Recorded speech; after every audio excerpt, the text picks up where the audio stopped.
اب میں کھوکھے کو بند کرتا ہوں، ذرا دیکھو تمہیں ہوا کتنی آتی ہے۔ یہ کہہ کر نزل چچا نے کھوکھے کے اوپر لکڑی کا تختہ رکھ دیا۔ کھوکھے کے اندر اندھیرا چھا گیا۔ ندیم کو یہ محسوس ہوا جیسے اس قبر میں بند کر دیا گیا ہے۔ وہ لمبے لمبے سانس لینے لگا۔ اوپر والے تختے اور دائیں بائیں کے سوراخوں میں سے تازہ ہوا کھوکھے میں آ رہی تھی۔ نزل نے تختہ اٹھا دیا۔ اس کا رشتہ دار بولا، دم تو نہیں گھٹتا تھا نا بیٹا؟ جی نہیں، ندیم نے آہستہ سے کہا۔ اسے دم گھٹنے کا احساس ضرور ہوا تھا، مگر یہ تکلیف اسے ہر حال میں برداشت کرنی تھی۔ اس کے سوا کوئی چارہ نہیں تھا۔ آزادی حاصل کرنے اور نجمی کے شہر کلکتے پہنچنے کے لیے اسے اس جان گسل مرحلے سے بہرحال گزرنا تھا۔ نزل کہنے لگا، تمہارے پاس ضرورت کی ہر شے رکھ دی گئی ہے۔ جہاز دوسرے روز شام کو کلکتہ پہنچ جائے گا۔ ہم نے مارواڑی سیٹھ کو تار دے دیا ہے کہ وہ سامان جلدی چھڑا لے۔ یقیناً وہ پرسوں شام ہی کو سامان چھڑا کر ساتھ لے جائے گا اور تمہیں بندرگاہ کے گودام میں نہیں جانا پڑے گا۔ نزل چچا نے گھڑی دیکھی۔ اس کا رشتہ دار بولا، میرا خیال ہے کہ اب کھوکھا بند کر دینا چاہیے، کیونکہ مال گودی تک لے جانے کے لیے ٹرک آتا ہی ہوگا۔ پھر ندیم کی طرف متوجہ ہو کر کہا، تختے میں کیل اس طرح ٹھونکی جائے گی کہ تم تھوڑی سی کوشش کر کے اسے اوپر اٹھا سکو گے۔ ایک ہتھوڑی تمہارے پاس رکھ دی گئی ہے۔ نزل چچا نے ندیم کے سر پر پیار سے ہاتھ پھیرا اور کہا، بیٹا خدا تمہیں بہت جلد خیریت سے پاکستان پہنچائے۔ میری طرف سے اپنے ماں باپ اور دوسرے پاکستانی دوستوں کو سلام کرنا۔ ہمیں ہمیشہ پاکستان کی سلامتی کی دعائیں کرتے رہیں گے۔ ندیم نے نزل چچا کا ہاتھ تھام کر چوم لیا۔ اس کی آواز جذباتی ہو گئی۔ اس نے نزل اور اس کے رشتہ دار کا شکریہ ادا کیا۔ نزل چچا نے جیب سے 2 روپے انڈین کرنسی کے نکال کر ندیم کو دیے اور کہا، یہ کلکتہ میں تمہارے کام آئیں گے۔ خدا حافظ بیٹا۔ کھوکھے کے اوپر تختہ لگا دیا گیا۔ ندیم اندھیرے میں کھوکھے کے اندر خاموش لیٹا لمبے لمبے سانس لے رہا تھا۔ تختے کو کیلوں سے اس طریقے سے جوڑا گیا کہ وہ اندر سے تھوڑی سی ظرف لگانے سے کھل سکتا تھا۔ باہر ٹرک کھڑے ہونے اور مزدوروں کی آواز سنائی دی۔ اس وقت گودام میں سے سارا مال ٹرک میں رکھا جانے لگا۔ نزل کے رشتہ دار نے ندیم والے کھوکھے کو بڑی احتیاط سے دوسرے کھوکھوں کے اوپر رکھوایا اور ٹرک میں بیٹھ کر بندرگاہ کی گودی کی طرف روانہ ہو گیا۔ دوسرے دن 7 بجے کرشنا جہاز کو انڈیمان سے روانہ ہونا تھا۔ ندیم چپ چاپ کھوکھے کے اندر بالکل سیدھا لیٹا تھا۔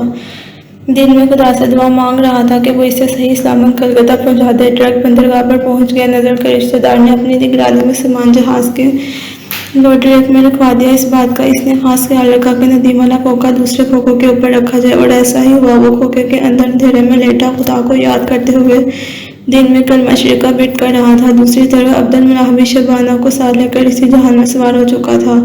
یہ باربردار جہاز تھا اور عبدل کا تعلق چونکہ مرچنٹ نیومی سے تھا، اس لیے اسے اور شبانہ کو 2 الگ کابین کپتان نے دے دیے تھے۔ باقی مناف بھی ڈیک پر سوار ہو گئے تھے۔ دن کے ٹھیک 7 بجے کرشنا بحری جہاز سے نگر اٹھایا اور آہستہ آہستہ بندرگاہ کی جیٹی سے دور ہٹنے لگا۔ شبانہ اور ندیم اس حقیقت سے بے خبر تھے کہ وہ دونوں ایک ہی جہاز میں سفر کر رہے ہیں۔ ندیم کھوکھے کے اندر لیٹا تھا۔ جہاز کے انجنوں کی آواز سے اس نے اندازہ لگا لیا تھا کہ جہاز اپنے سفر پر سمندر میں روانہ ہو گیا ہے۔ ندیم ایک لمبا سانس لیا اور آنکھیں بند کر کے خدا سے دعا مانگنے لگا۔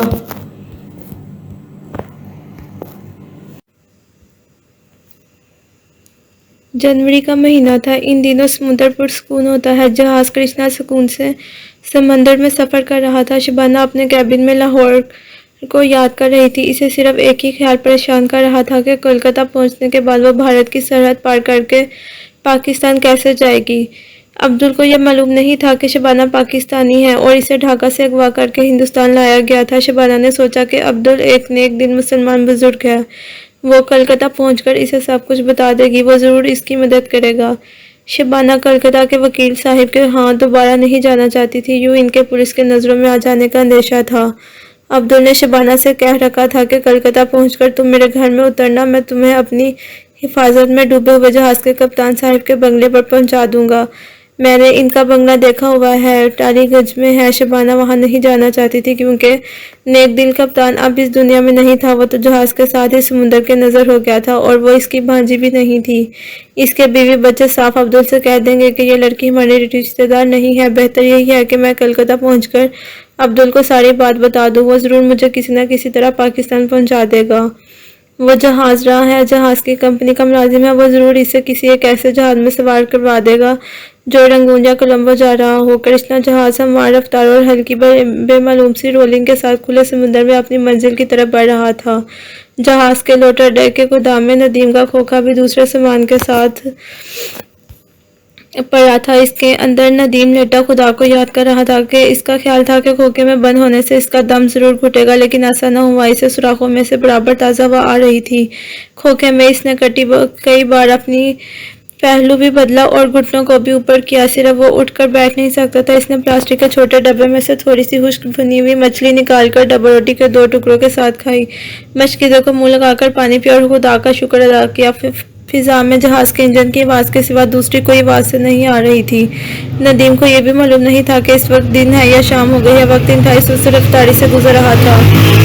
جب اسے دوبارہ بھوک لگی تو اس نے اندازہ لگایا کہ رات ہو گئی ہے۔ تھوڑا بہت کھا کر ندیم ایک طرف پہلو کے بل لیٹ گیا، یوں اسے کچھ سکون محسوس ہوا۔ نیند اس سے نہیں آ رہی تھی۔ جہاز میں اب رولنگ شروع ہو گئی تھی، لیکن رولنگ زیادہ نہیں تھی۔ نہ جانے کس وقت تھوڑی دیر کے لیے ندیم کی آنکھ لگ گئی، ایک ہی پہلو پر لیٹے رہنے سے، اور کچھ کھوکھلے کے اندر کی بند فضا کے باعث بہت جلد اس کی آنکھ کھل گئی۔ اس کا جسم اٹھ کر بیٹھنے کا تقاضا کر رہا تھا، مگر وہ اٹھ کر بیٹھ نہیں سکتا تھا۔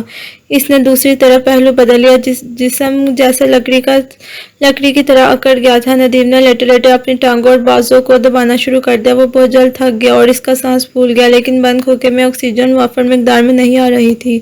اس نے محسوس کیا کہ جب سے وہ کھوکھے میں بند ہوا ہے، اس کے سانس لینے کی رفتار تیز ہو گئی ہے۔ ندیم کبھی آنکھیں بند کرتا، کبھی کھول کر اندھیرے میں کھوکھے کی چھت کے سوراخوں کو دیکھنے کی کوشش کرتا۔ ان سوراخوں کو وہ اپنی انگلی سے کئی بار چھو چکا تھا۔ اسی جہاز کے درمیانی ڈیک کے ایک کیبن میں شبانہ برتھ پر لیٹی سونے کی کوشش کر رہی تھی۔ عبدل دوسرے کیبن میں گہری نیند سو رہا تھا۔ اس وقت رات کے 11 بج چکے تھے۔ جہاز رات کے طریقے میں کالے پانی کے سمندر میں لہروں کو چیرتا ہوا اپنی منزل کی طرف بڑھا جا رہا تھا۔ رات گزر گئی۔ ندیم کا جسم پتھر کی طرح ہو رہا تھا۔ اس کی رات سوتے جاگتے گزری تھی۔ اسے کچھ معلوم نہیں تھا کہ رات گزر گئی ہے اور باہر سمندر پر سورج کی روشنی پھیلی ہوئی ہے۔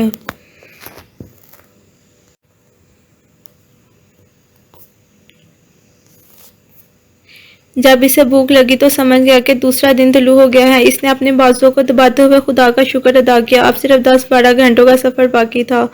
شام کو جہاز کولکتہ پہنچنے والا تھا۔ ندیم نے اپنی ٹانگوں پر زور سے رگڑ کر مالش کی، پھر کچھ بسکٹ، ایک ٹوسٹ اور تھوڑے سے خشک میوے کھا کر پانی پیا اور پہلو کے بل لیٹ گیا، مگر جلد ہی سیدھا ہو گیا۔ اوپر والے کیبن میں شبانہ عبدل کے ساتھ ناشتہ کر رہی تھی۔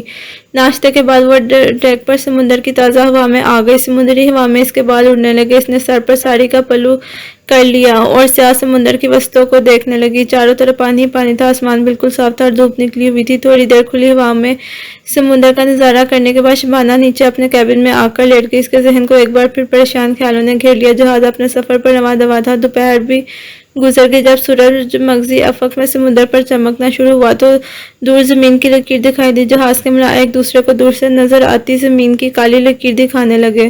عبدل نے شبانہ کے کیبن میں جا کر کہا کہ اوپر چلو بیٹی، زمین نظر آ گئی ہے، ہم کولکتہ پہنچنے والے میں ہے۔ شبانہ جلدی سے عبدل کے ساتھ جہاز کے عرصے پر آ گئی۔ زمین کی سیاہ لکیر ایک قوس کی طرح نظر آ رہی تھی۔ شبانہ کو زمین دیکھ کر کوئی خوشی نہ ہوئی۔ وہ دشمن کی سرزمین سے نکل کر دوبارہ دشمن ہی کی سرزمین میں داخل ہو رہی تھی۔ صرف اتنی تسلی سے ضرور ہوئی تھی کہ اس کا جہاز خیریت سے ساحل کے قریب پہنچ گیا تھا اور اس میں کوئی دھماکہ نہیں ہوا تھا۔ شبانہ پر ایک بار پھر اضطراری کیفیت طاری ہو گئی۔ عبدل اس کے پاس ہی کھڑا تھا، قریب آتے ساحل کی لکیر دیکھ رہا تھا۔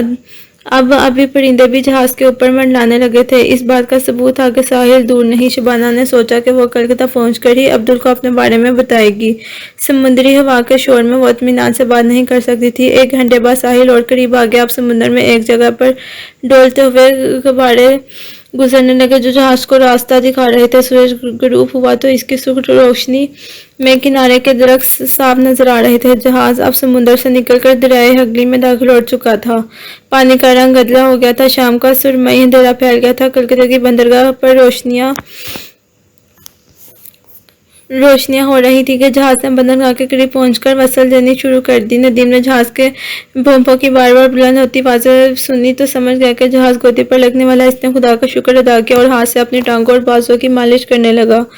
جہاز گودی کے ساتھ جا کر لگ گیا اور فوراً لگر پھینک دیا گیا۔ انجن بند ہوئے تو ندیم کی جان میں جان آ گئی۔ اب وہ یہ انتظار کرنے لگا کہ اب اس کا کھوکھا دوسرے آسمان کے ساتھ جہاز سے باہر نکالا جاتا ہے۔ دوسری طرف عبدل نے شبانہ کو ساتھ لیا اور بندرگاہ سے باہر آ گیا۔ شام ہو چکی تھی۔ بندرگاہ کے باہر ہی اسے رکشہ مل گیا۔ عبدل شبانہ کو لے کر اپنے گھر کی طرف روانہ ہو گیا۔ 1.5 گھنٹے کے بعد جہاز کا سامان باہر نکالا جانے لگا۔